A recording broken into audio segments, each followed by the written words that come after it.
تو میں اس نصیحت کو بھی دوبارہ یاد کراتے ہوئے آج ایک اور نصیحت کا اضافہ کرنا چاہتا ہوں، اور وہ یہ ہے کہ اپنی بیویوں سے حسن سلوک کیا کرو۔ ایسی بیویاں جو خاوندوں کے ظلموں تلے زندگی بسر کرتی ہیں وہ بے بس اور بے اختیار ہوتی ہیں، اور بڑی کرب کی حالت میں ان کی زندگیاں بسر ہوتی ہیں۔ خاوند بدخلق ہو، چھوٹی چھوٹی باتوں کا خیال رکھنا تو درکنار، بد زبانی سے کام لے، تنگیاں دے، تانے دے، اور اس بے غریب کے ماں باپ کو بھی تکلیف دے، آزار دے، پورا آزار باتیں کر کے اس کے دل کو چھلنی کر دے، ایسا خاوند اپنی بیوی کے لیے مسلسل عذاب کا موجب بنا رہتا ہے، اور وہ مجبور اور بے اختیار کچھ نہیں کر سکتی۔ اس عید کے وقت اگر کوئی سچا احمدی ہے، میری بات سن رہا ہے، میری بات کا اس کے دل پر اثر ہو سکتا ہے، تو میں اسے نصیحت کرتا ہوں کہ اپنی زندگی میں ایک انقلاب برپا کرے، پھر اسے سچی عید نصیب ہوگی۔ ایک مظلوم لڑکی جو کسی کی بیٹی ہے، کسی کے ناز کی پالی ہوئی بیٹی ہے، کسی اور کے گھر میں جا کر اس کے رحم و کرم پر آ جائے اور اسے ظلم کا نشانہ بنایا جائے، یہ بہت بڑا گناہ ہے، کوئی معمولی گناہ نہیں ہے۔ ایسا شخص اگر باز نہیں آئے گا تو اسے عذاب علیم کی خوشخبری دیتا ہوں، اور میں یقین رکھتا ہوں کہ مرنے کے بعد اس کی زندگی دردناک عذاب میں مبتلا ہوگی۔ اس دنیا میں بھی اگر ہوش آ جائے تو ہوش آنے پر انسان کو بہت تکلیف پہنچتی ہے، لیکن میں یہ دیکھتا ہوں اور بہت سے خطوں سے مجھے یہ بات معلوم ہوتی ہے کہ ایسے ظلموں میں صرف خاوند شریک نہیں ہوا کرتے، بلکہ بہت حد تک ساسوں کا قصور ہوتا ہے۔ احمدی مجھے لکھتے ہیں آپ مردوں کو کوستے رہتے ہیں، یا کوسنے کا لفظ تو زیادہ سخت ہے، ان کو ڈانٹتے ہیں، نصیحتیں کرتے ہیں، عورتوں کا خیال نہیں کہ وہ بھی زیادتیاں کرتی ہیں۔ عورتیں کرتی ہوں گی، کرتی بھی ہیں، جیسا کہ رسول اللہ صلی اللہ علیہ وسلم نے فرمایا ناشکریاں بھی کرتی ہیں، لیکن ناشکری کے نتیجے میں حضرت صلی اللہ علیہ وآلہ وسلم کا کیا طریق تھا اس کو دیکھو۔ آپ فرماتے ہیں خیرکم لأہلہ وانا خیرکم لأہلہ، تم میں سے بہترین شخص وہ ہے خدا کے نزدیک جو اپنے اہل کے لیے بہترین ہو، اور میں نمونہ ہوں بہترین ہونے کا، اہل کے لیے سب سے اچھا میں ہوں۔ حضرت صلی اللہ علیہ وآلہ وسلم نے تو کبھی کسی ناشکری کے نتیجے میں بدخلقی کا مظاہرہ نہیں کیا، بڑے پیار اور محبت کے ساتھ بات سمجھایا کرتے تھے، دعائیں کیا کرتے تھے، اور اس کے نتیجے میں وہ خواتین مبارکہ جو پہلے ہی مقدس تھیں اور خدا کے نزدیک سعادت یافتہ تھیں، وہ کندن بن کر آپ کی صحبت میں چمکی، اور عظیم الشان نمونہ ہمیشہ کے لیے آنے والی خواتین کے لیے چھوڑ گئیں۔ ان کی ناشکریاں شکر میں تبدیل ہو گئیں،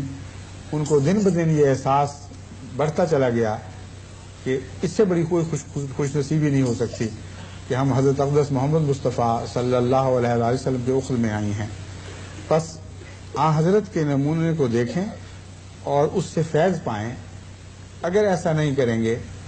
تو میں یقین دلاتا ہوں کہ اس سے آپ کو بہت تکلیف پہنچنے والی ہے۔ وہ خواتین جو صرف خاوند کے ظلم کا نشانہ نہ بنیں بلکہ ساس اور نندوں کے ظلم کا بھی نشانہ بنیں، ان کی عجیب کیفیت ہوتی ہے۔ خوشیوں کے موقع پر بھی ان کو نہیں چھوڑا جاتا، ایسے موقع پر بھی تان دیے جاتے ہیں جن میں ان کا کوئی قصور نہیں۔ ایک لڑکی نے مجھے خط لکھا کہ خدا کے لیے میری دعا کریں، مجھے خدا ایک بیٹا دے دے، 4 بیٹیاں ہیں اور ہر بیٹی کے وقت عذاب میں مبتلا ہو جاتی،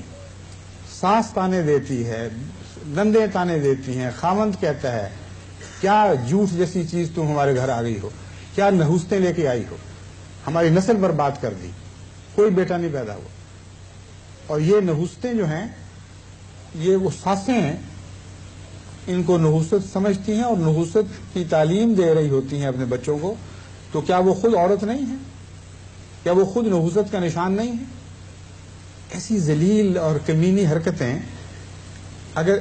احمدی معاشرے میں پائی جائیں تو ہم دنیا کو تعلیم دینے کے اہل نہیں ہیں۔ آج مغرب کا معاشرہ عورت کی عزت اور وقار کی بلندی کی باتیں کر رہا ہے، اور اسلام کو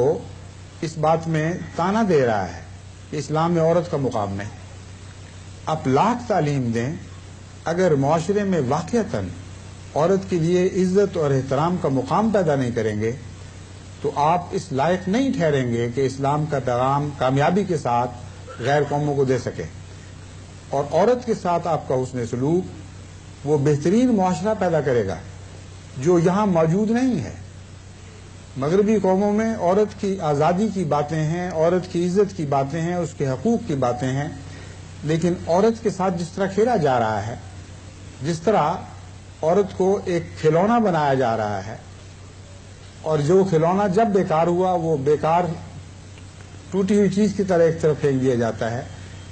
اس کے نتیجے میں ان کے خاندانوں میں بڑے دکھ ہیں. نام کی باتیں ہیں آزادی کی،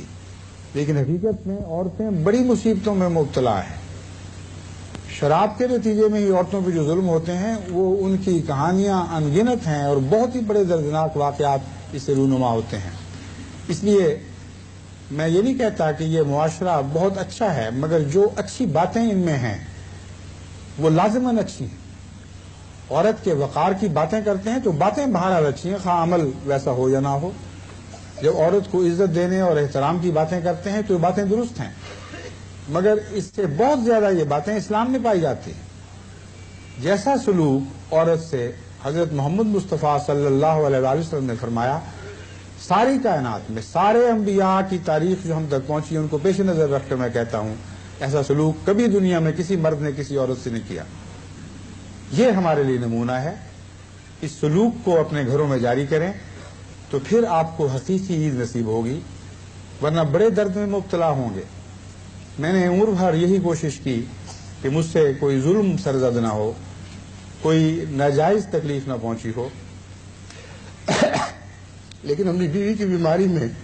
فلم کی طرح ساری زندگی کے ایسے واقعات میری آنکھوں کے سامنے آتے رہے جنہیں میں سمجھتا ہوں کہ دانستہ یا نادانستہ، جائز یا ناجائز طور پر میں ان کے لیے دکھ کا موجب رہا. بے اختیار بار بار استغفار کرتا رہا. میرے لیے مشکل یہ تھی کہ میں ان سے معافی نہیں مانگ سکتا تھا،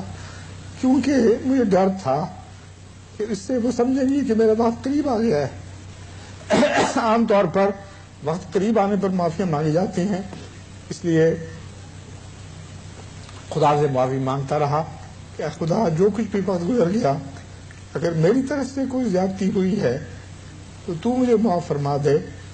اور ان کی روح کو تحریک فرما کہ یہ مجھے معاف فرما دیں. اگر ان کی طرف سے کوئی زیادتی ہوئی ہے تو خدا کی قسم میرے دل سے سب داغ مٹ چکے ہیں اور میں کلیتاً راضی ہو کر ان کو رخصت کرنے والا ہوں. یہی دعائیں تھیں جو مجھے بے چین رکھتی رہیں، اور اس دوران مجھے ان مظلوم عورتوں کا خیال آتا رہا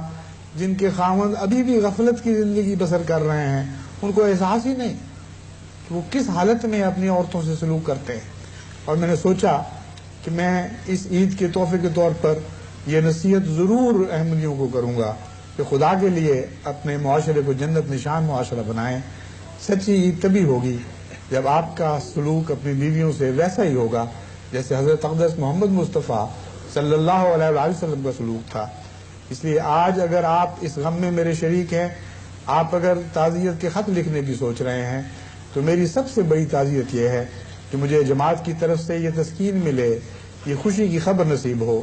کہ ہمارے مرد ہماری عورتوں کے لیے نرم گوشے اختیار کر چکے ہیں، اپنے گھروں کو جنت بنانے کا تہیہ کیے ہوئے ہیں، ان کی غلطیوں سے عفو اور درگزر کرنے والے ہیں، ان کو سچے شکر کی پیار اور محبت سے تلقین کرنے والے ہیں، اور سختی کی ساری باتیں جو ہمارے گھروں میں رائج ہو چکی ہیں انہیں یک قلم موقوف کر دیا جائے. خدا کرے یہ عید ہمیں نصیب ہو. تو میں آپ کو یقین دلاتا ہوں کہ اسلام کی فتح کی عید بھی اس عید کے ساتھ گہرا تعلق رکھتی ہے. اگر احمدی معاشرہ گھروں کو جنت نشان بنا دے گا تو خدا کی قسم آپ ضرور غالب آئیں گے، اور دیر کی بجائے جلد غالب آئیں گے، کیونکہ یہی وہ عملی نمونہ ہے جس کی آج دنیا منتظر ہے، اور سوائے احمدی گھروں کے کسی اور گھر سے ان کو نصیب نہیں ہو سکتا. اللہ ہمیں اس کی توفیق عطا فرمائے. آخر پر میں ایک معذرت